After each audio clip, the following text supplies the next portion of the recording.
pasya ng Diyos. Siya ang pipili ng ating mana para sa atin.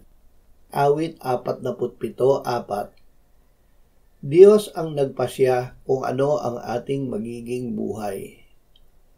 Mapagkakatiwalaan natin siya dahil siya ang may ganap na kaalaman, karunungan, kaunawaan at kapangyarihan na isakatuparan para sa atin ang kanyang pasya. Lubos nating ipaubaya ang ating lahat sa Diyos dahil alam niya ang pinakamabuti para sa atin. Ama, salamat sa kapasyahan mo na kami ay maging mga anak mo at tagapagmana mo kasama ni Kristo.